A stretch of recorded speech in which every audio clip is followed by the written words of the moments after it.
کہ ہم پاکستان پہ حملہ کریں گے، کیونکہ قرآن کریم ہمارے دین کی حفاظت فرما رہا ہے، ہمیں ایسی تعلیم دے رہا ہے جس میں کوئی بھی رخنہ نہیں۔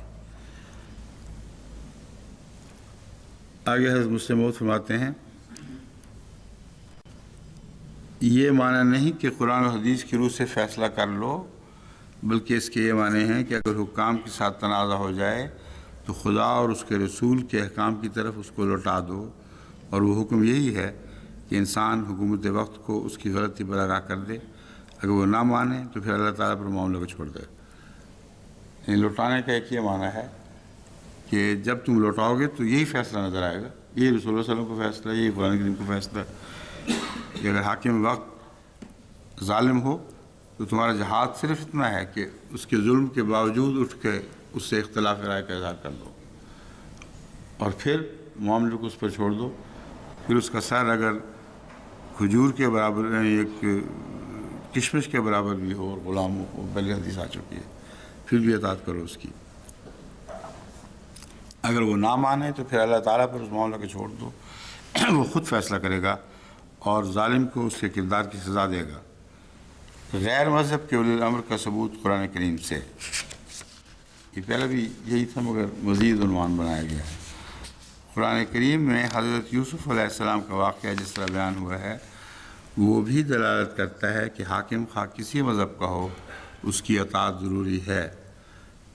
یہ بھی پہلے درسوں میں چونکہ گزر چکا ہے، بہت تفصیل کی ضرورت نہیں، یہ سوال جواب کی مجالس میں بھی یہ بات آ چکی ہے کہ حضرت یوسف کا کردار فرعون کے زمانے میں ایسا تھا جس کے متعلق قرآن کریم فرماتا ہے کہ دین الملک میں اس کو کوئی اختیار نہیں تھا۔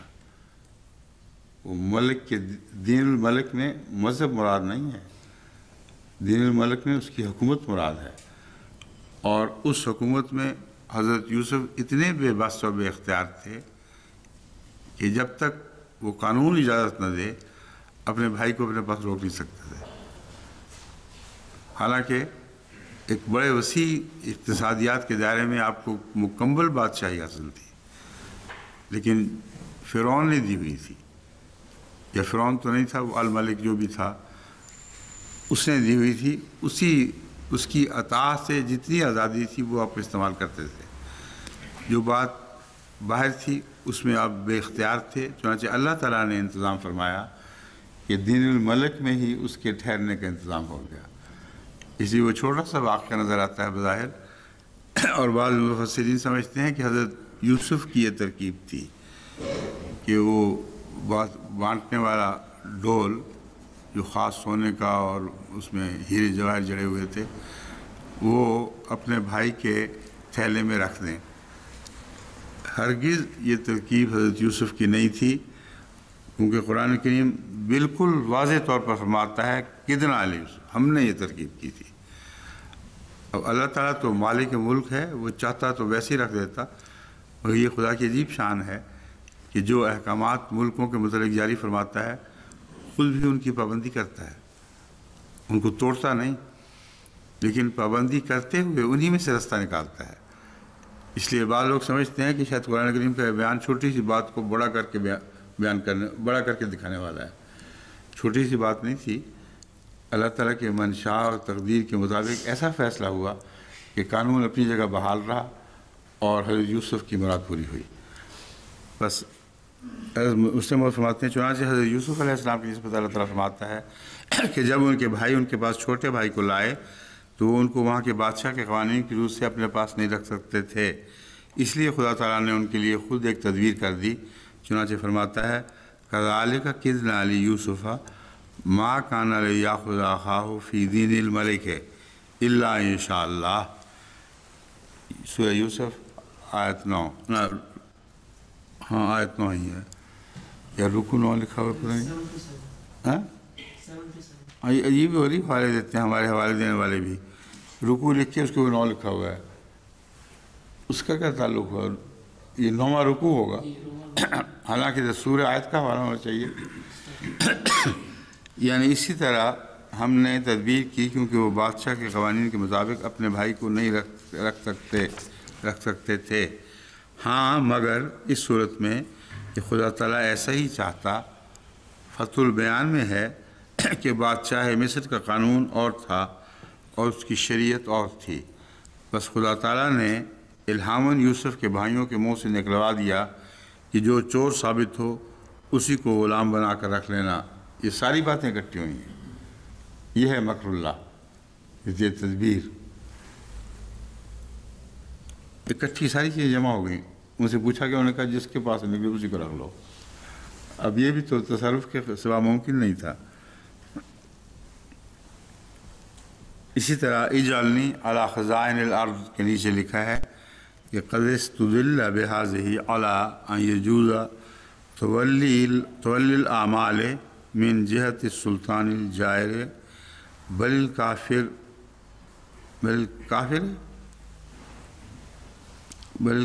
ہے یا بل الکافر ہے، من جہت، شاید دونوں جگہ لگتا ہو، من جہت السلطان الجائر بل الکافر ہے۔ اچھا، سلطان خواہ جائر ہو خواہ کافر ہو، دونوں صورتوں میں لمن وثق بالنفس ہی بالقیام بالحق، یعنی اس آیت سے استدلال کیا گیا ہے کہ ظالم بلکہ کافر بادشاہ کی طرف سے عہدوں کا قبول کرنا اس شخص کے لیے جائز ہے جو اپنی جان پر اعتبار رکھتا ہے کہ وہ حق کو قائم رکھ سکے گا۔ اب یہ جو عہدوں کا قبول کرنا، یہ ایک بہت اہمیت رکھنے والا معاملہ ہے۔ انگریزی حکومت ہو یا غیر انگریزی حکومت ہو، آج کی ہو یا گزشتہ زمانوں کی حکومت ہو، حکومت کی طرف سے مسلمانوں کو جو عہدہ ملتا ہے وہ ان کے لیے جائز ہے، اور مسلمان حکومتوں کی طرف سے غیروں کو جو عہدہ ملتا ہے وہ ان کے لیے جائز ہے۔ یہ دستور ملک ہے، اس کا مذہب سے کوئی تعلق نہیں۔ یاد رکھنا چاہیے کہ حق کے قیام سے یہ مطلب نہیں کہ وہ اپنی شریعت کو چلا سکے، کیونکہ جیسا کہ حضرت یوسف کے بھائی کے معاملے سے ظاہر ہے، کافر کی ملازمت کے لیے یہ شرط نہیں کہ مومن اپنا ذاتی خیال چلا سکے، اور ساری زندگی حضرت یوسف نے اسی طرح غیر کے قانون کی تابع زندگی بسر فرمائی۔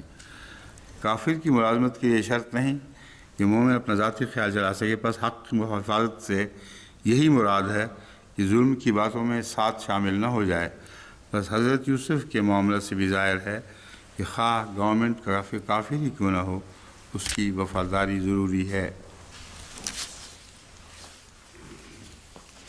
اب یہ عنوان ہے حکومت کی اطاعت کا حکم احادیث کی روح سے۔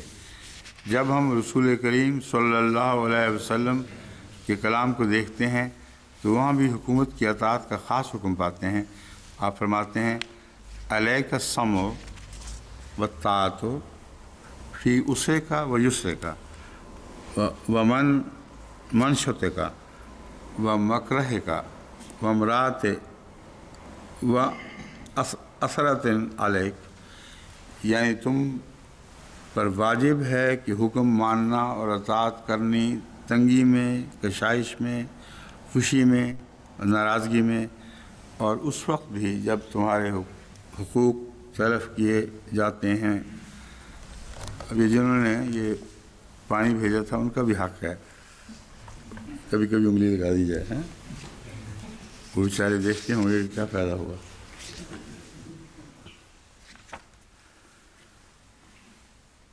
اگر ہم پر ایسا، یہ اب سوال ہے، دیکھیں یہ لگی نہیں نا ضرورت واقعی پڑ گئی۔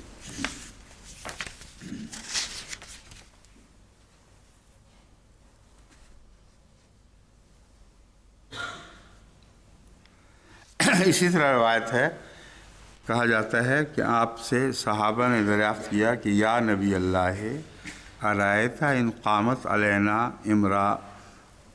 امراء یسألون حقهم ویمنعون حقنا فما تأمرنا فأعرض عنہ ثم سألہ، أعرض عنہ ثم سألہ۔ اب یہ جو لفظ أعرض عنہ ہے یہ بہت ہی ایک اہم نقطہ ہے، جس کے متعلق میں پہلے بھی بیان کر چکا، پھر بعض لوگوں نے نہ سنا ہو تو ان کو بھی سامنے رکھوں گا۔ فقال رسول اللہ صلی اللہ علیہ وسلم اسمعوا واطیعوا فإنما علیہم ما حملوا وعلیکم ما حملتم۔ یعنی اے نبی اللہ، کسی نے سوال کیا بتائیے تو صحیح کہ اگر ہم پر ایسے حاکم مقرر ہوں جو اپنے حق تو لے لیں اور جو ہمارے حقوق ہیں وہ نہ دیں تو ہم کیا کریں؟ آپ نے پہلے تو اس کے سوال کا جواب نہ دیا، لیکن جب اس نے دوبارہ دریافت کیا تو فرمایا یہ طریق خاص حضرت اقدس محمد رسول اللہ صلی اللہ علیہ وآلہ وسلم کا طریق تھا کہ وہی کا انتظار فرمایا کرتے تھے۔ ہر ایسے معاملے میں سب سے پختہ حدیث قدسی کا یہ نشان ہے۔ سب سے پختہ نہیں تو یوں کہہ دیں گے کہ جہاں واضح طور پر فرمایا گیا ہو کہ اللہ نے فرمایا ہے، اس کے بعد حدیث قدسی کا یہ ایک نشان ہے کہ رسول اللہ صلی اللہ علیہ وسلم سے جب کوئی سوال کیا جاتا تھا جس کا فوری طور پر قرآن میں یا پہلی الہی تشریحات میں ذکر نہ ملتا ہو یا ذکر ہو اور آپ کی توجہ نہ گئی ہو تو کبھی اپنی طرف سے جواب نہیں دیتے تھے۔ ما ینطق عن الہوا کا ایک یہ معنی بھی ہے، کبھی ایک جواب بھی اپنی طرف سے نہیں دیا، رک کر انتظار فرماتے تھے، منہ دوسری طرف کر لیا، اتنے میں وہی نازل ہوتی تھی۔ وہ جو بخاری کی کتاب کی وہی کی حدیث ہے جس میں آئندہ زمانے میں امت میں سے ایسے کہ انسان کے آنے کا ذکر ہے جو آسمان سے بھی تارے بھی نوچ لائے، اس حدیث میں یہی طرز تھی جو آپ نے اختیار فرمائی۔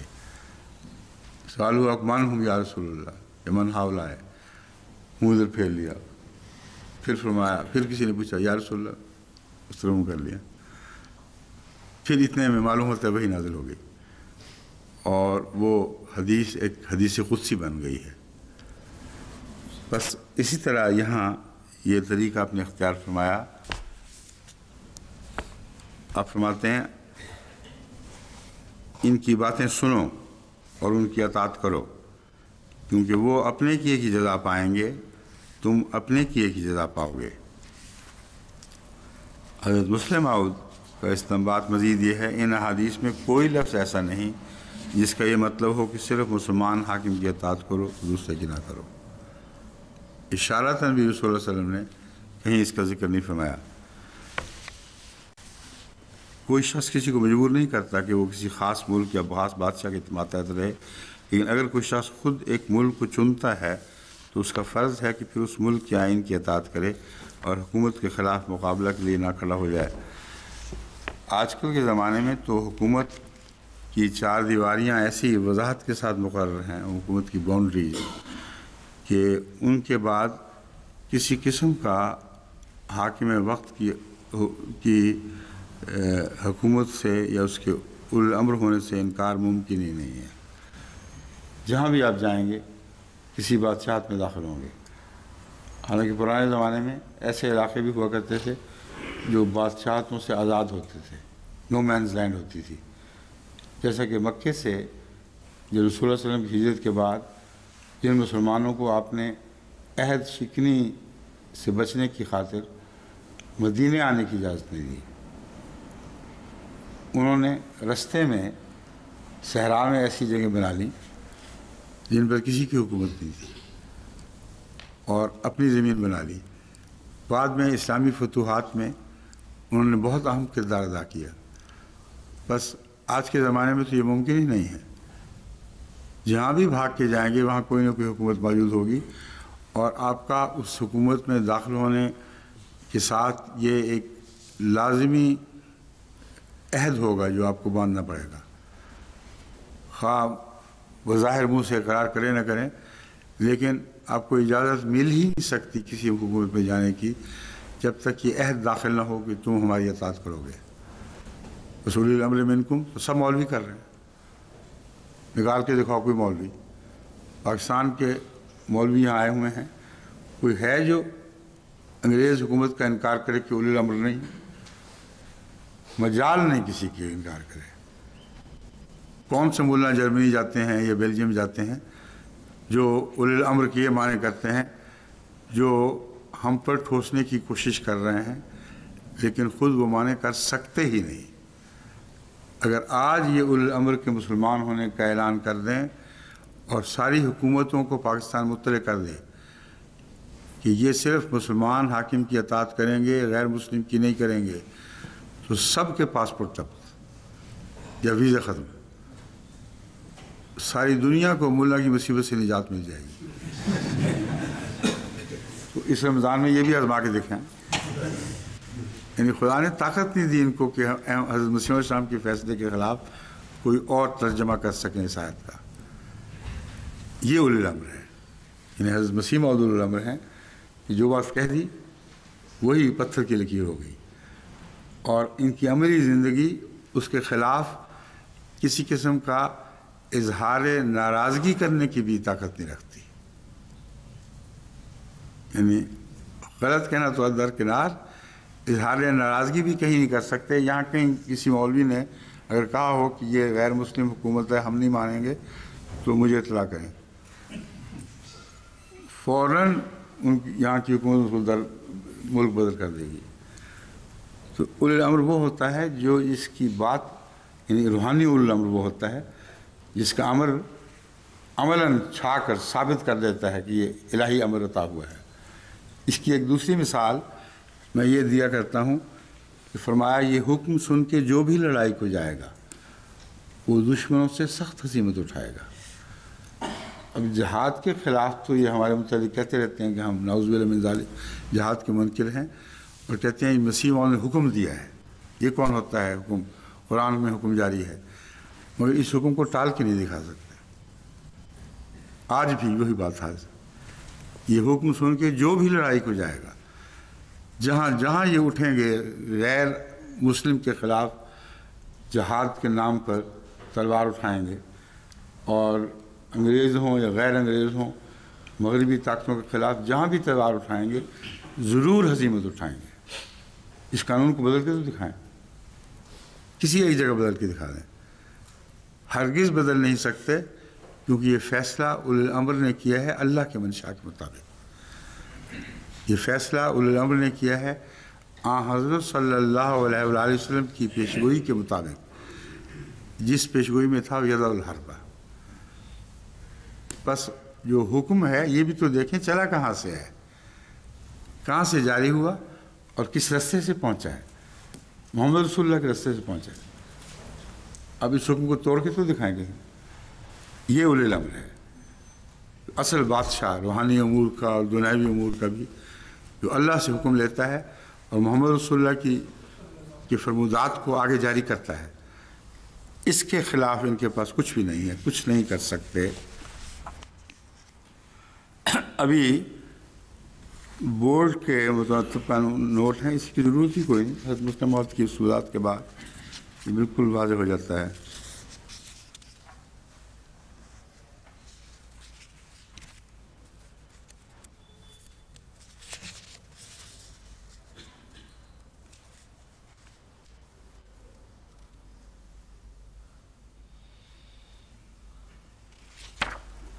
یہ وہی باتیں ہیں جو نوٹ سے لی گئی ہیں، لیکن حضرت مسلم موعود نے کہ اپنی کتاب میں کھل کر اس پر روشنی ڈال دی تو وہی کافی ہے۔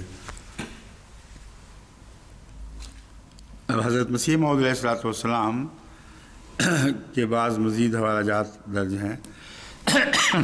ازالہ اوہام روحانی خزائن جلد 3 صفحہ 596۔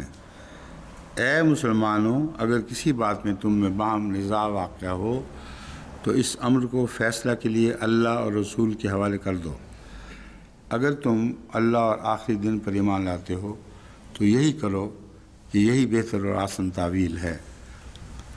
پھر الحق دہلی روحانی خزائن جلد 4 صفحہ 184۔ فَإِن تَنَازَعْتُمْ فِي شَيْءٍ فَرُدُّوهُ إِلَى اللَّهِ وَالرَّسُولِ، یعنی اگر تم کسی بات میں تنازع کرو تو اس امر کا فیصلہ اللہ اور رسول کی طرف رد کرو، اور صرف اللہ اور رسول کو حکم بناؤ، کسی اور کو نہیں۔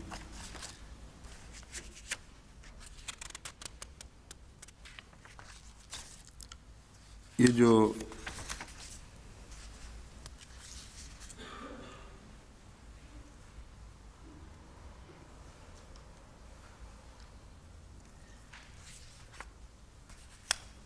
سارے جو حوالے ہیں نا، انگریزی جارج سیل کے، یہ سب میں نظر ڈال لی ہے، ان میں کچھ بھی مزید بات نہیں ہے جو اس مضمون پر آپ کے سامنے پیش کی جا سکے۔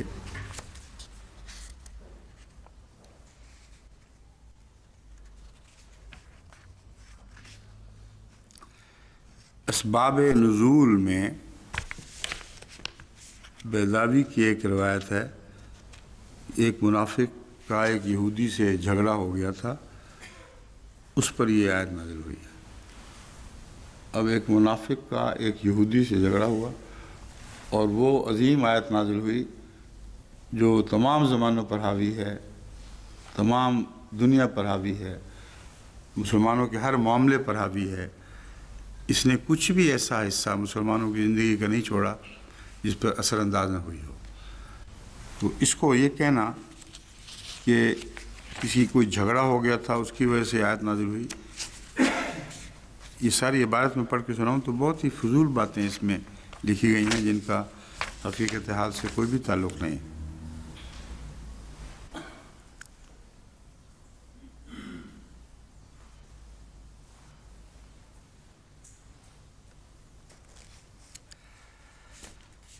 اب شاہ عبد القادر وہ شخص تھا جو مسلمانوں سے عیسائی ہو گیا تھا، اور ویری جو مفسر لکھنے والا ہے نا امریکن، اس کا یہ خاص استاد تھا یا مرید تھا، یہ دونوں ایک ہی چیز کے دو نام تھے۔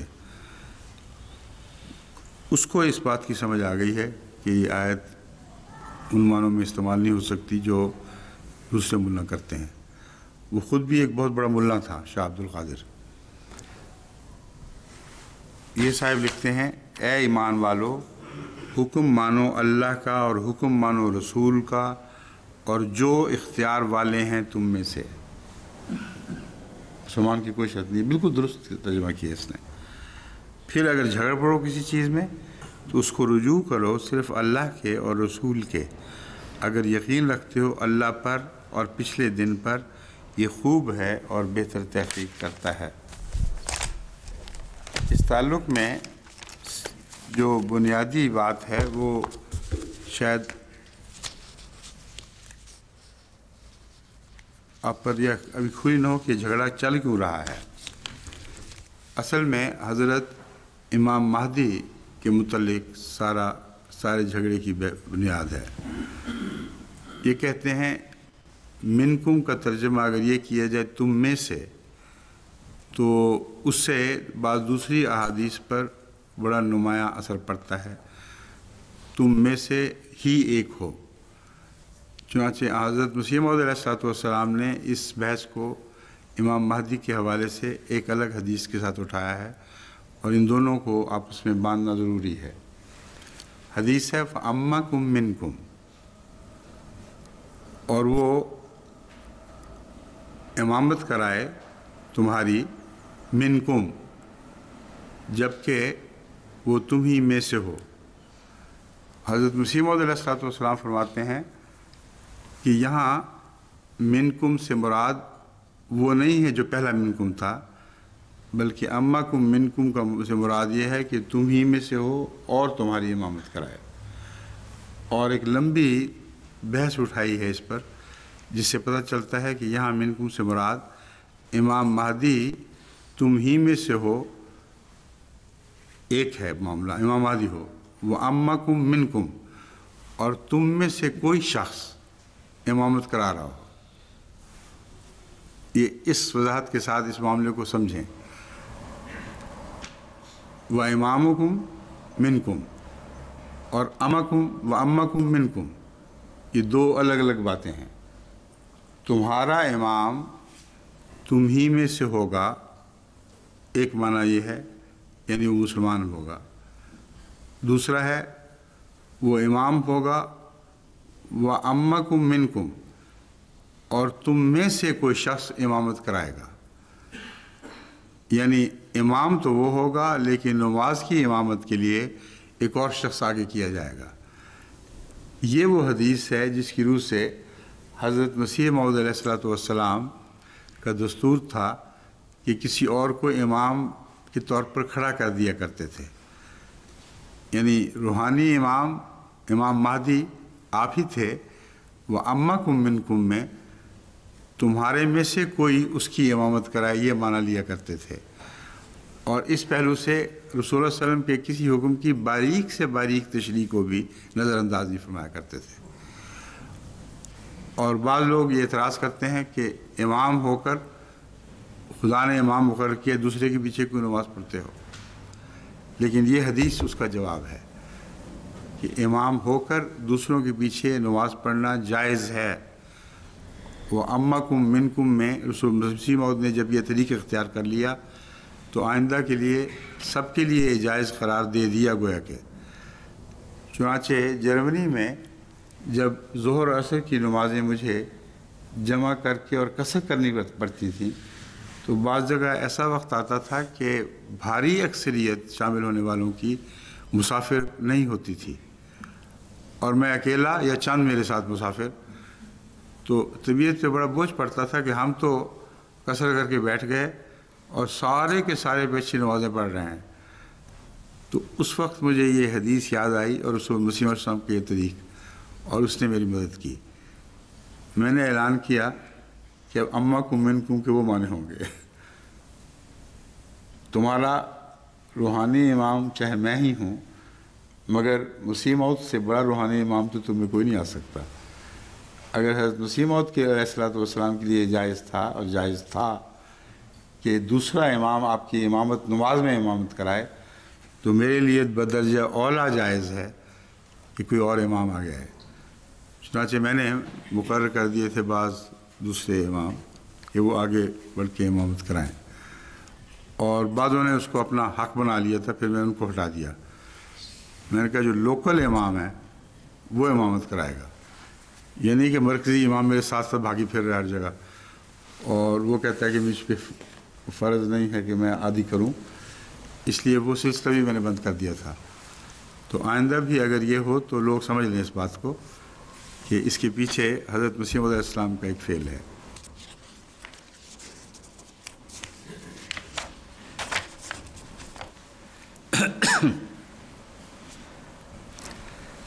بعض احادیث اطاعت امیر کے متعلق مزید احادیث ہیں جو آپ کے سامنے رکھتا ہوں۔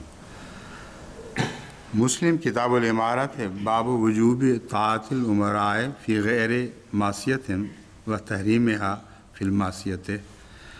حضرت ابو ہریرہ رضی اللہ تعالیٰ عنہ سے مروی ہے، یہ حدیث مسلم کتاب الامارات سے لی گئی ہے کہ آن حضرت صلی اللہ علیہ وآلہ وسلم نے فرمایا، جس نے میری اطاعت کی اس نے اللہ کی اطاعت کی، اور جس نے میری نافرمانی کی اس نے اللہ کی نافرمانی کی۔ جس نے میرے امیر کی اطاعت کی اس نے میری اطاعت کی، اور جس نے میرے امیر کی نافرمانی کی اس نے میری نافرمانی کی۔ یہ معاملہ اولو الامر منکم جو عام استعمال ہے اس سے الگ ہے۔ یہاں روحانی امیر کی بات ہو رہی ہے جس کو اللہ نے امیر مقرر فرمایا ہو۔ اگر کسی کو اللہ نے امیر مقرر فرمایا ہو تو اس کے نیچے جو چھوٹے عہدیدار ہیں ان کی اطاعت بھی فرض ہو جاتی ہے۔ اطیعوا اللہ و اطیعوا الرسول و اولی الامر منکم کا ایک یہ معنی بھی ہے کہ وہ امیر جو اللہ کے حکم سے تم پر قائم کیا جائے، یعنی حضرت اقدس محمد رسول اللہ صلی اللہ علیہ وآلہ وسلم کی سند اس کو حاصل ہو، ایسے امیر کے متعلق فرمایا جس نے میرے امیر کی اطاعت کی اس نے میری اطاعت کی، جس نے میرے امیر کی نافرمانی کی اس نے میری نافرمانی کی۔ بس بہت سے لوگ یہ جھگڑا لے بیٹھتے ہیں کہ ہم نے تو مقامی عہدیدار صدر کی نافرمانی کی ہے، اور ہماری یہ مراد نہیں کہ آپ کی بھی نافرمانی ہے جماعت کی ہے، وہ غلط کہتے ہیں۔ یہ حدیث ان کا منہ بند کرنے کے لیے کافی ہے۔ اگر مقامی صدر ہو یا جو بھی چھوٹے سے چھوٹا عہدہ تمہارے نزدیک ہو، اگر اسے خدا تعالیٰ کے قائم کردہ نظام کے تابع ایک صاحب امر نے مقرر کیا ہے تو ہر شخص کا فرض ہے کہ اس کی اطاعت کرے، اور نہیں کرے گا تو یہ سلسلہ دور تک نکلے گا۔ یعنی اس کی نافرمانی آخر خلیفہ وقت کی نافرمانی، اور خلیفہ وقت کی نافرمانی محمد حضرت مسیح موعود علیہ السلام جو صاحب امر ہیں اس زمانے میں آپ کی نافرمانی ہوگی، اور آپ اگر صاحب امر ہیں تو محمد رسول اللہ کے تابع صاحب امر ہیں، آپ کی حدیث اور پیشگوئیوں کے مطابق صاحب امر ہیں، تو بات بہت دور تک پہنچے گی، آخر وہیں تان ٹوٹے گی جہاں ٹوٹنی چاہیے۔ یعنی ہر وہ شخص جو الہی نظام میں کوئی عہدہ دیا جاتا ہے، اگر کوئی غور کرنے والا غور کر کے دیکھے تو اس کی نافرمانی دراصل حضرت محمد رسول اللہ صلی اللہ علیہ وسلم کی نافرمانی بن جاتی ہے۔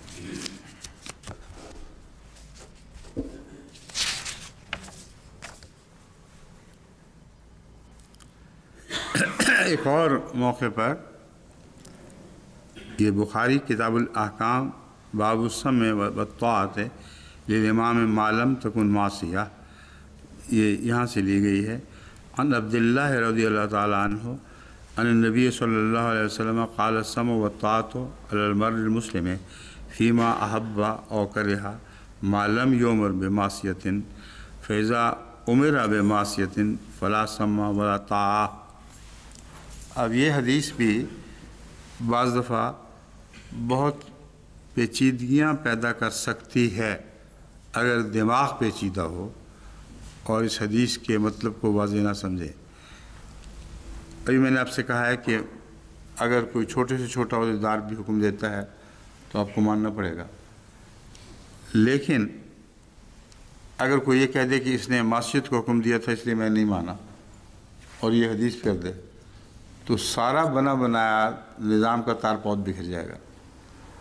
یعنی معصیت کا فیصلہ کرنا یہ بھی امیر کا کام ہے، اور اس معاملے کو امیر کو لوٹانا چاہیے کہ مجھے معلوم ہوتا ہے کہ یہ معصیت ہے، واقعتاً ہے یا نہیں یہ فیصلہ کرنے کا میں مجاز نہیں، مگر کچھ تھوڑے سے تأمل کا مجھے اختیار دیا جائے کہ جب تک میں معاملے کو اوپر پہنچا کر معلوم نہ کر لوں کہ معصیت تھی کہ نہیں، اس وقت تک میں رکا رہوں۔ یہ بہت عمدہ موقف ہے، اور اس موقف کو اختیار کر کے ہم نے بعض افریقن ممالک کے دیرینہ جھگڑوں کو حل کر لیا جہاں یہی سوال اٹھا کرتا تھا کہ اگر امیر خلاف شرع فیصلہ دے تو ہم کیا کریں۔ خلاف شرع فیصلہ ہوتا ہی نہیں تھا، یہ بہانہ تھا لوگوں کا، ہم سمجھتے ہیں یہ خلاف شرع ہے، اور سمجھو میں اتنا اختلاف تھا کہ سارے نظام کی تار پود بکھر جاتی تھی اگر اس کو اصول کو اپنا لیں۔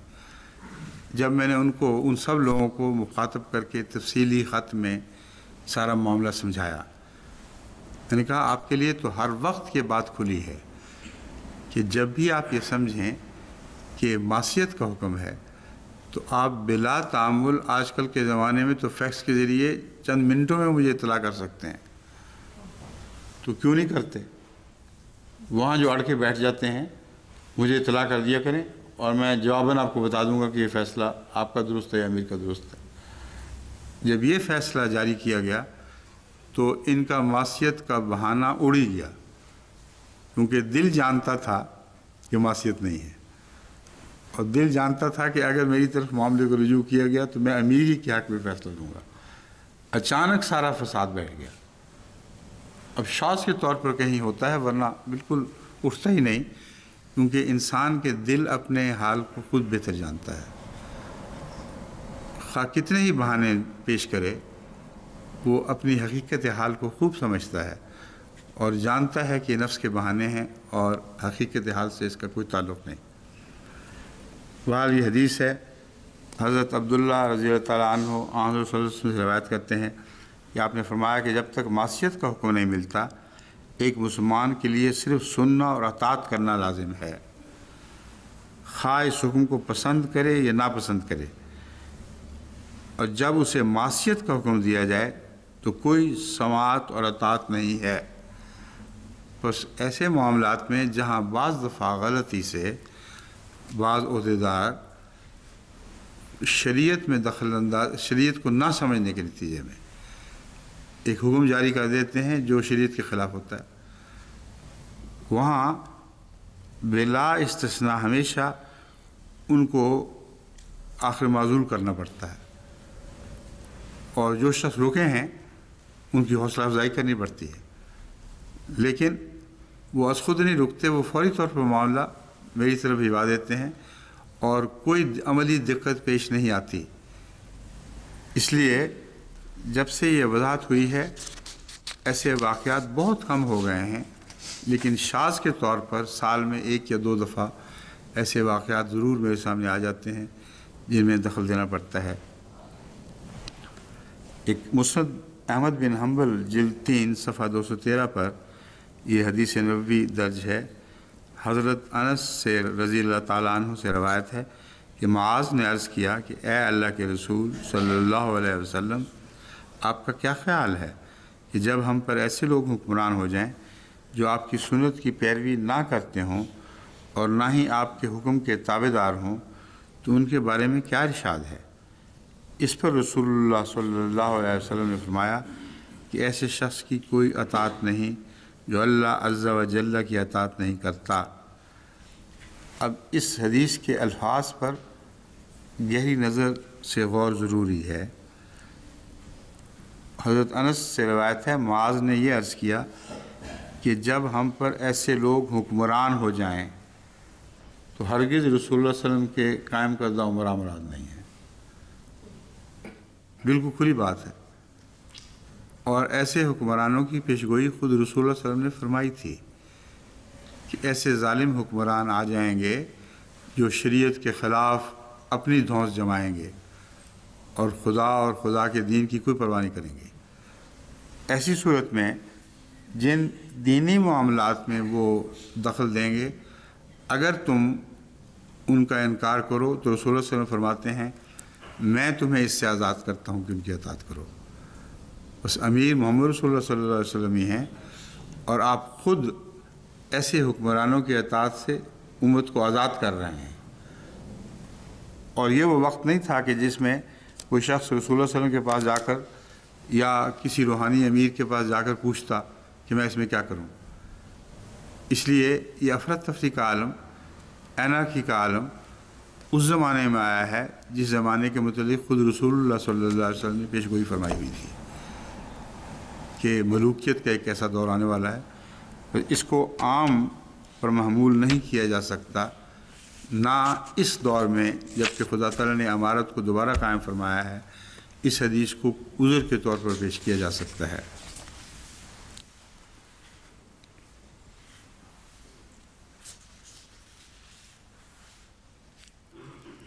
اب یہ بات خوب کھل گئی ہے، جس بات میں حدیث ہے دو منصور سے لی گئی ہے، یہ تو روایت تو کمزور صحیح، مگر چونکہ میں نے اپنا اصول بنا رکھا ہے کہ اگر بات پختہ ہو اور رسول اللہ صلی اللہ علیہ وسلم کی طرف منسوب ہو سکتی ہو تو ہمیں ضرور اس کو قبول کرنا چاہیے، خواہ وہ 1300 سال کے بعد حدیث ظاہر ہوئی ہو۔ امر حدیث قرآن کے مطابق ہو، امر حدیث رسول اللہ صلی اللہ علیہ وآلہ وسلم کی شان کے مطابق ہو، تو ہمیں سے کیا غرض ہے کس نے روایت کی ہے؟ کسی نے نامی کی ہوتی تو ہم اس کو قبول کرتے، اس کے سوا مفر ہی نہیں ہے۔ بس یہ بھی ان حدیثوں میں سے ہے۔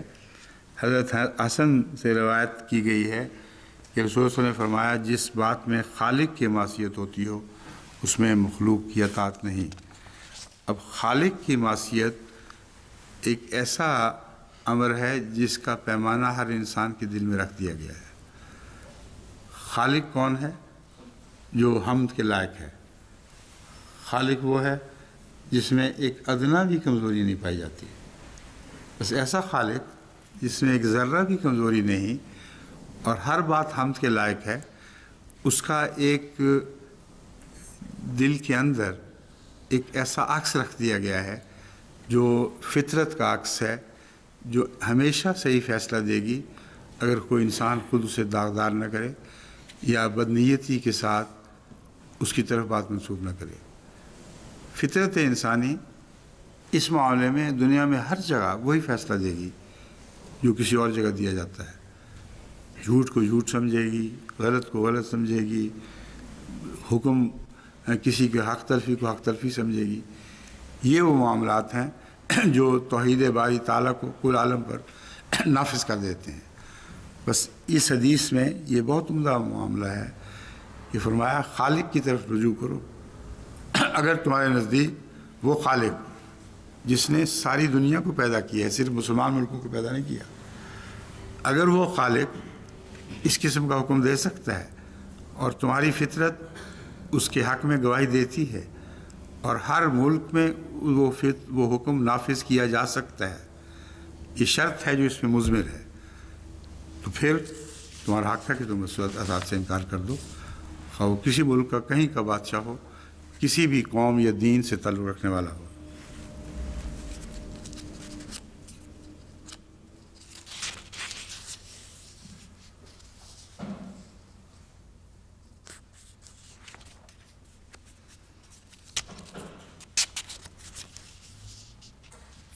اب ایک حضرت علی رضی اللہ تعالیٰ عنہ کی روایت بھی ہے، شاید شیعوں کو یہ قبول ہو.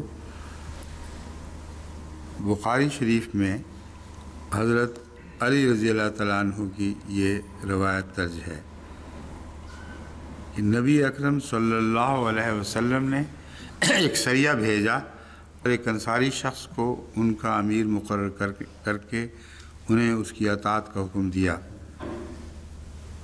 اس کو ان پر کسی وجہ سے غصہ آ گیا. یہ میں پہلے بیان نہیں کر چکا؟ آگ جلاؤ، اس میں چھلانگیں لگا دو، بیان نہیں کر چکا اس سے؟ اچھا، جھگڑا ہوا کہ امیر کی اطاعت کہاں تک فرض ہے. اس پر اس امیر نے کہا کہ لکڑیاں اکٹھی کرو اور آگ جلاؤ، پھر اس میں چھلانگیں لگا دو. انہوں نے لکڑیاں اکٹھی کی اور آگ جلائی، لیکن جب اس میں داخل ہونے کا ارادہ کیا تو ایک دوسرے کی طرف دیکھنے لگے. یہ ہے خالق کی اطاعت. فطرت بولی ہے کہ اللہ نے تم ہمیں آگ سے بچانے کے سامان پیدا کیے، یہ کون ہوتا ہے آگ میں جلانے کا حکم دینے والا؟ لکڑیاں اکٹھے کرنے تک تو سب جی سائیں، حاضر سائیں، لیکن جب آگ روشن ہو گئی اور بھڑک گئی تو اللہ تعالیٰ نے ان کو وہ نور عطا فرما دیا. یہ حکم ہے جو خالق کے حکم سے ٹکرا رہا ہے. تمہیں آگ سے بچانے کے سامان پیدا کیے جا رہے ہیں، یہ کون ہوتا ہے امیر جو تمہیں آگ میں ڈالے؟ تو ایک دوسرے کا منہ دیکھنے لگے. ان میں سے ایک شخص نے کہا ہم نے تو نبی اکرم صلی اللہ علیہ وسلم کی پیروی آگ سے بچنے کے لیے کی تھی. بالکل وہی بات ہے. کیسا عمدہ نکتہ ہے. یہ ہے خالق کی بات جو فطرت میں نقش ہے، کوئی اس نقش کو مٹا نہیں سکتا. ہم نے تو نبی اکرم صلی اللہ علیہ وسلم کی پیروی آگ سے بچنے کے لیے کی تھی، کیا ہم خود ہی اس میں داخل ہو جائیں؟ اسی کیفیت میں تھے کہ آگ ٹھنڈی ہو گئی اور امیر کا غصہ بھی اتر گیا. یہ بحث جو ہو رہا تھا، اتفاق سے اتنی سی لکڑیاں تھیں اس زمانے میں اکٹھی کی گئی تھیں، وہ جل بوجھ کے خود ہی ٹھنڈی ہو گئی. جس کا مطلب 3-4 گھنٹے تو لگے ہوں گے اس بحث مباحثے میں. اور اس عرصے میں امیر صاحب کا غصہ بھی ٹھنڈا ہو گیا. جب نبی اکرم صلی اللہ علیہ وسلم کے حضور اس واقعہ کا ذکر کیا گیا تو آپ نے فرمایا کہ اگر وہ اس آگ میں داخل ہو جاتے تو پھر کبھی اس میں سے نہ نکلتے. یعنی معصیت جو خدا کی معصیت ہے وہ اتنی کھل جاتی ہے کہ اس کے بعد کوئی شخص بہانہ بنائے کہ مجھے امیر نے حکم دیا تھا، اس کا کوئی عذر قبول نہیں کیا جائے گا. اب یہ روایت حضرت علی رضی اللہ تعالیٰ عنہ کی. اولی الامر کس کو کہہ رہے ہیں؟ ایک قافلے کے امیر کو. اور شیعہ کہتے ہیں وہ خود اولی الامر تھے. تو یہ میں نے اسی لیے کہا تھا کہ یہ روایت تو شیعہ مانیں گے نا کم سے کم، کہ حضرت علی کا فیصلہ ہے، ان کی روایت ہے، بخاری میں درج ہے، اور اس حدیث سے میرے علم کے مطابق کبھی کسی شیعہ نے انکار نہیں کیا. اور یہ ثابت کر رہی ہے کہ اولی الامر کون ہوتا ہے، اور اللہ کا حکم سب پر غالب ہے، اور جب اللہ کا حکم غالب ہو تو دکھائی دیتا ہے صاف، اس میں کسی اشتباہ کا سوال ہی پیدا نہیں ہوتا. مسلم کتاب الامارہ سے ایک اور حدیث اسی تعلق میں یوں درج ہے. حضرت عبادہ بن صامت بیان کرتے ہیں کہ آن حضرت صلی اللہ علیہ وسلم نے ہم سے بیعت کے وقت عہد لیا، یہ تنگی ہو یا آسائش، خوشی ہو یا ناخوشی، ہر حال میں ہم آپ کی بات سنیں گے۔ حضرت سے ہم نے یہ عہد کیا، اہل بیت کے وقت یہ عہد کیا، اور اطاعت اور فرما برداری کریں گے خواہ ہم پر دوسروں کو ترجیح دی جائے، نیز ہم ان لوگوں سے جو کام کے اہل اور صاحب اقتدار ہیں مقابلہ نہیں کریں گے، سوائے اس کے کہ ہم کھلا کھلا کفر دیکھیں اور ہمارے پاس اللہ تعالیٰ کی طرف سے کوئی برہان آ جائے کہ حکام غلطی پر ہیں۔ جب یہ برہان آئے گی تب ہم رکیں گے، ورنہ نہیں۔ نیز اللہ تعالیٰ کے بارے میں ہم کسی ملامت کرنے والے کی ملامت سے نہیں ڈریں گے اور حق بات کہیں گے۔ کتاب اللہ کے پابند کی اطاعت لازم ہے۔ میں نے کہا آپ دیکھ لیا کریں، میں یہ بار بار دیکھنا نہ پڑے، بہت ہی بتا دینا۔ یحییٰ بن حسین بیان کرتے ہیں، یہ مسلم کی روایت ہے کہ انہوں نے اپنی دادی کو یہ کہتے ہوئے سنا کہ انہوں نے حضرت صلی اللہ علیہ وسلم کو خطبہ حجۃ الوداع میں سنا۔ آپ فرما رہے تھے کہ اگر تم پر ایک غلام کو حاکم مقرر کیا جائے جو کتاب اللہ کے مطابق تم کو چلانا چاہے تو تم اس کی بات سنو اور اطاعت کرو۔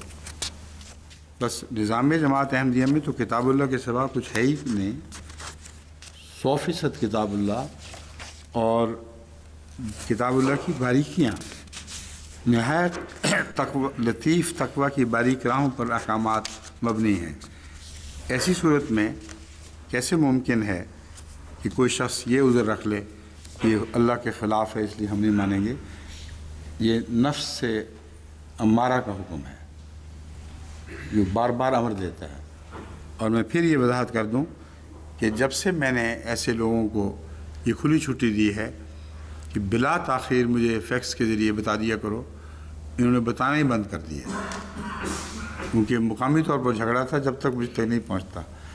اب ایم ٹی اے کی یہ بھی تو خوبی ہے اور اس نئے دور کے فیکسز کے زمانے کی کہ ہم بالکل ایک جان ہو گئے ہیں۔ اب جو میں بات کر رہا ہوں وہ فیجی آئی لینڈ میں سنی جا رہی ہے، اور اگر وہاں ذرہ بھی کوئی اختلاف ہو کسی مسئلے پر، درس ختم ہونے سے پہلے پہلے یہاں فیکس پہنچ جائے گی۔ تو اب ہم ایک ہو چکے ہیں، اور یہ دنیا کو ایک کرنے کا معاملہ اللہ نے صرف مسیح موعود علیہ السلام کو عطا فرمایا ہے۔ کوئی اور طاقت نہیں دنیا میں جو یہ کہہ سکے کہ ہم نے دنیا کو ایک کر دیا ہے۔ بس یہ بولتے رہے، ہم جن کو بولنے دیں ان بیچاروں کو، انہوں نے غصہ تو نکالنا ہی ہے نا کسی طریقے سے۔ لیکن افسوس صرف یہ ہوتا ہے کہ جب غصہ نکالتے ہیں تو اپنے لیے جہنم کا انتظام کرتے ہیں، جس کی تکلیف ہوتی ہے، کیونکہ نار جہنم بہت خبیث چیز ہے، یعنی بہت خطرناک چیز ہے۔ اگر کسی مولوی کا ہاتھ تھوڑا سا جل جائے کسی چیز سے، اس وقت وہ سوچے کہ آئندہ جب اس کا چہرہ جھلسایا جائے گا ان باتوں پر وہ جو جانتا ہے کہ جھوٹ ہے۔ یہ سب مولوی جو ہم پر الزام لگا رہے ہیں دل سے گواہ ہیں کہ یہ سب جھوٹ ہے، اور اس کے باوجود بولی چلی جاتے ہیں۔ مجھے ان پر رحم آتا ہے، چاہے آپ مجھ پہ اس پہ غصہ کریں یا نہ کریں، مجھے واقعتاً رحم آتا ہے۔ اور جب بھی کبھی میں آگ کو دیکھتا ہوں تو میرا خیال ان کی طرف چلا جاتا ہے کہ ان بیچاروں کو کیا بنے گا۔ بس اگرچہ دعا ہماری یہی ہے کہ ان کو ٹکڑے کر دے، ان کے بڑوں کو، شریروں کو سزا دے دے، مگر مجبوری کی بات ہے یہ۔ ہرگز میں ہمارا دل نہیں چاہتا کہ یہ اس حالت پر مریں۔ صرف ان کو دعا پہنچے گی جو لوگوں کے لیے جہنم بھڑکانے کا انتظام کرتے جاتے ہیں اور کھلی چھٹی ملی ہوئی ہے ان کو۔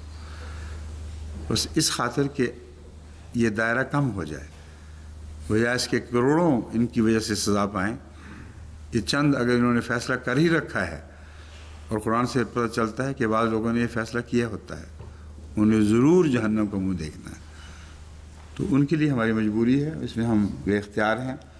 مگر یاد رکھیں اس مجبوری میں بھی رحم کا عنصر شامل ہونا چاہیے، اور میں ہمیشہ اس عنصر کو اپنے دل میں غالب دیکھتا ہوں۔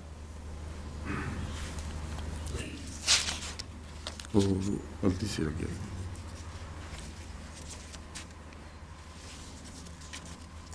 یہ جو بہت لمبی ایک حدیث ہے مسند احمد بن حنبل کی، اس میں کوئی الگ خاص بات ہے؟ چلیں میں سنا دیتا ہوں آپ کو۔ حضرت حرف اشعری بیان کرتے ہیں کہ حضرت صلی اللہ علیہ وآلہ وسلم نے فرمایا، اللہ تعالیٰ نے حضرت یحییٰ بن زکریہ علیہ السلام کو 5 باتوں کا حکم دیا تھا، اور میں بھی تم کو ان 5 باتوں کا حکم دیتا ہوں جن کا اللہ تعالیٰ نے مجھے حکم دیا ہے۔ اب الفاظ بڑے محتاط ہیں، اور حضرت زکریہ کا حوالہ حضرت یحییٰ کا حوالہ بھی ایک معنی رکھتا ہے، لیکن رسول اللہ صلی اللہ علیہ وسلم نے یہ وضاحت فرما دی ہے کہ میں اس لیے ان 5 باتوں کا حکم نہیں دے رہا کہ یحییٰ بن زکریہ کو حکم دیا گیا تھا، کسی حکمت سے میں یہ بات بیان کر رہا ہوں کہ ان کو بھی یہ دیا گیا تھا، لیکن یہ 5 باتیں وہ ہیں جن کا مجھے حکم دیا گیا ہے، اس لیے میں بیان کرتا ہوں۔ وہ 5 باتیں کون سی ہیں؟ جماعت کے ساتھ رہو، امام وقت کی باتیں سنو اور اس کی اطاعت کرو، دین کی خاطر وطن چھوڑنا پڑے تو وطن چھوڑ دو، اور اللہ کے راستہ میں جہاد کرو۔ بس جو شخص جماعت سے تھوڑا سا بھی الگ ہوا، اس نے گویا اسلام سے گلو خلاصی کرا لی۔ یہ بہت ہی عظیم الشان حدیث ان معنوں میں ہے کہ اس کا حضرت مسیح موعود علیہ السلام سے تعلق ہے، اور دوبارہ اس دنیا میں جس ایلیا نے آنا تھا وہ چونکہ یحییٰ کی شکل میں آیا تھا، اس لیے ہمارے دور میں جس ایلیا نے نازل ہونا تھا وہ ایک معنوں میں یحییٰ کا مسیح بن گیا، اور یہ بحثیں بہت اٹھائی گئی ہیں۔ یہ 5 باتیں بالکل وہی ہیں جو مسیح موعود علیہ السلام ہمیں کہتے ہیں، اور دوسری الہی کتب میں اس ترتیب سے کہیں درج نہیں ہے، بس لازماً یہاں رسول اللہ صلی اللہ علیہ وسلم کی ذہن میں ایک پیشگوئی ہے۔ فرمایا کہ وہ امام جو یہ باتیں کرے گا تو یہ نہ سمجھنا کہ اس کی باتیں ہیں، وہ میری باتیں ہیں جو خدا نے مجھے حکم دیا ہے، وہ ان باتوں کو آگے جاری کرے گا۔ اب دوبارہ یہ حکم سن لیں، یہ بین ہی جماعت احمدیہ کے اوپر اطلاق پانے والے احکامات ہیں، اور اس سے پہلے دیگر الہی کتب میں آپ کو کہیں اس طرح نظر نہیں آئیں گے اس ترتیب کے ساتھ۔ فرمایا جماعت کے ساتھ رہو، اور جو نہیں رہتا اس کے مطابق وہ بھی میری جماعت میں سے نہیں ہے، وہ بھی میری جماعت میں سے نہیں ہے۔ بڑی تاکید ہے کہ جماعت کا دامن نہ چھوڑو، اس کے ساتھ رہو۔ امام وقت کی باتیں سنو، بڑی تاکید فرمائی آپ نے کہ میرے بعد وہ قدرت ثانیہ آئے گی اور وہ وقت کی امام ہوگی، اس وقت اس کی بات سننی پڑے گی، لازماً اطاعت کرنی ہوگی۔ یہ حکم بھی حضرت مسیح موعود علیہ السلام نے تاکید کے ساتھ جماعت کو دیا، اور اس کی اطاعت کرو، امام وقت کی باتیں سنو اور اس کی اطاعت کرو۔ اب یہ سنیے، دین کی خاطر وطن چھوڑنا پڑے تو وطن چھوڑ دو۔ اب بتائیں کھل گیا کہ نہیں معاملہ؟ بالکل روز روشن کی طرح واضح ہو گیا۔ آج صرف ہماری ایک جماعت ہے جس کو دین کی خاطر وطن چھوڑنا پڑتا ہے، اور رسول اللہ صلی اللہ علیہ وسلم نے اس زمانے میں یہ پیشگوئی فرما دی تھی کہ ایسا ہوگا۔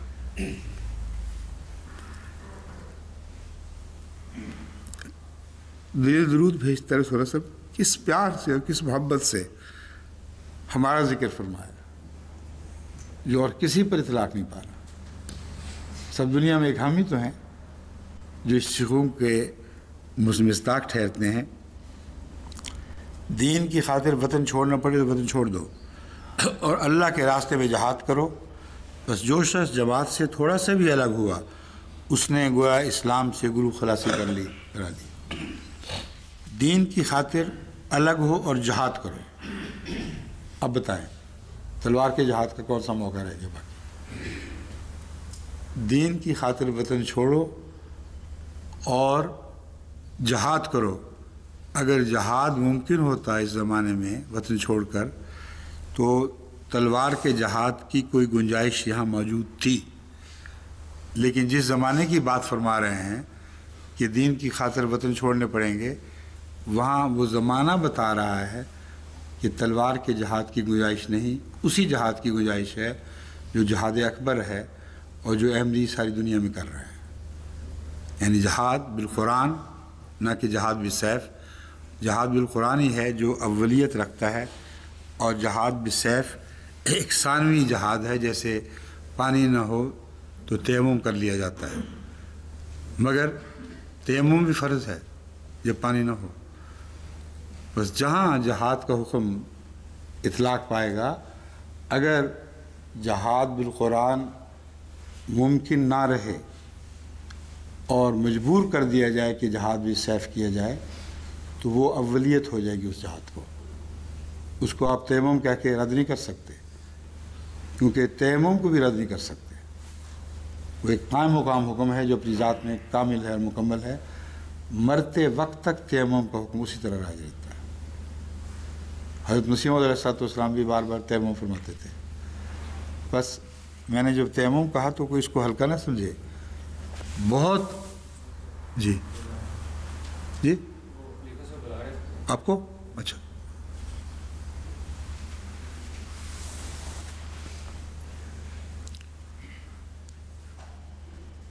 بیمار زیادہ ہو گیا، اس کی خبر لائیں ہیں؟ کیا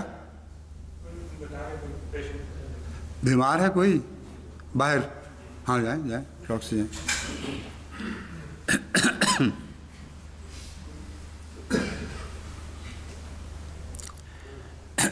اس کے علاوہ آگے بھی حدیث چل رہی ہے، سوائے اس کے کہ وہ دوبارہ نظام جماعت میں شامل ہو جائے۔ اب دیکھیں، دوبارہ نظام جماعت میں شامل ہو جائے، اس سے زیادہ واضح جنہوں نے جماعت احمدیہ کے نظام کی تصویر کھینچی نہیں جا سکتی، اور رسول اللہ صلی اللہ علیہ وسلم 1400 سال سے بھی پہلے یہ بیان فرما رہے ہیں۔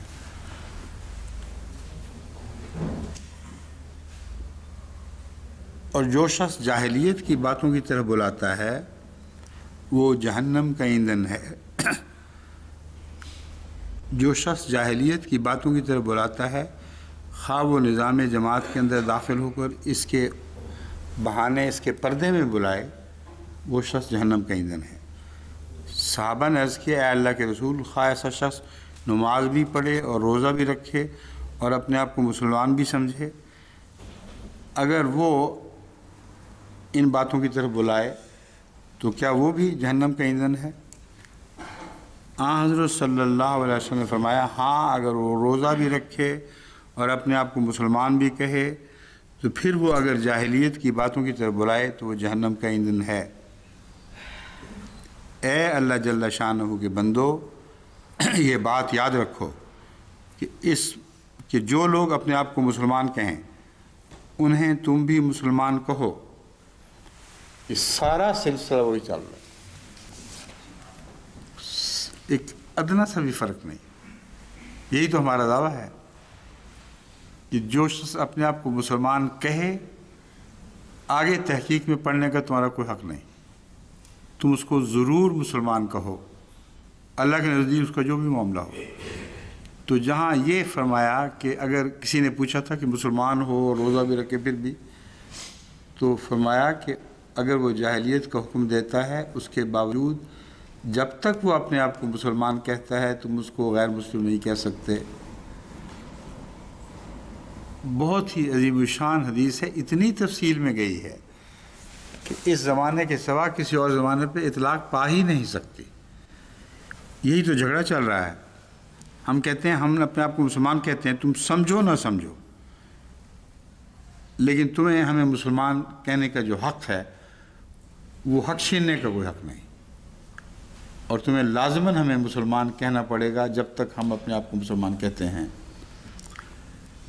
رسول اللہ صلی اللہ علیہ وسلم فرماتے، اس لیے ہم نے دیکھا محاورے میں غیر احمدی مسلمان، غیر مسلم ہم باقی سب قوموں کے لیے محاورہ استعمال کرتے ہیں، لیکن غیر احمدیوں کے لیے ہمیشہ غیر احمدی مسلمان کہتے ہیں، حالانکہ جانتے ہیں کہ انہوں نے وقت کے امام کا انکار کر دیا ہے، اور بعض ان میں سے ایسے شریر ہیں کہ مسلمان کہلا سکتے ہی نہیں، جو خود خدا خان بن بیٹھے وہ مسلمان کیسے رہ گیا۔ لیکن جب تک وہ منہ سے اپنے آپ کو مسلمان کہتے رہیں گے، احمدی بھی ہمیشہ ان کے اس حق کو تسلیم کریں گے اور ان کو غیر احمدی مسلمان کہیں گے، غیر مسلم نہیں کہیں گے۔ یہی ہمارا طریق ہے۔ فرمایا، جو لوگ اپنے آپ کو مسلمان کہیں انہیں تم بھی مسلمان کہو، کیونکہ اللہ تعالیٰ نے اس امت کا نام مسلمان اور مومن رکھا ہے، یعنی خدا تعالیٰ نے جو لوگ میری طرف منسوب ہو چکے ان کا نام مسلمان رکھ دیا ہے، اس لیے ان کا یہ حق تم کبھی نہیں لے سکتے، اور یہ وہ حق ہے جو آن حضرت صلی اللہ علیہ وآلہ وسلم نے بھی کبھی نہیں چھینا۔ خدا فرما رہا ہے قرآن کریم میں کہ یہ لوگ ایسے ہیں جن کے سینوں میں ایمان نے جھانک کر بھی نہیں دیکھا، جو جھوٹے اقرار کرتے ہیں، جو کہتے ہیں کہ تو رسول اللہ ہے، تو اللہ گواہی دیتا ہے کہ یہ جھوٹ بول رہے ہیں باوجود اس کے کہ تو رسول اللہ ہے، لیکن ان کو مسلمان کہنے کا حق اسی طرح جاری رہے گا۔